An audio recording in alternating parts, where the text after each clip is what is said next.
سلام داداش، خوبی؟ ببین من حوصله مالیات ندارم، یا واسم BTCش کن یا واسم تتر بزن. سلام بچه جون، برای خرید واحد اومدم. بله در جریانم، واحدا همینن، بخت کشیش هم تموم شده، آماده تحویله. اینی که میدونم.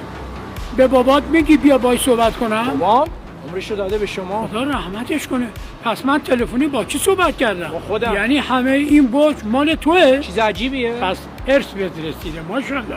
من یکی از این واحدا رو برای امیر پسرم میخوام، چون تولدشه. امیر بابا قراره یکی از این واحدا مال تو بشه. دوستش داری؟ با ولم کن، بذار بازی میکنم. چند؟ 20 تومن. بابا تو که بچه مایه‌ای، یه تخفیفی به ما بده. بچه مایه؟ تو فقط داری میوهشو میبینی عمو جون.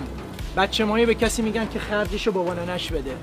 تو الان داری 20 میلیارد واحد واسه پسرت میگیری، ولی به یه ورش هم نیست. میدونی چرا؟ چون تو داری براش میخری، هیچ وقت قدرشو نمیدونی. حالا چرا اینقدر تون میری؟ چرا تون نرم؟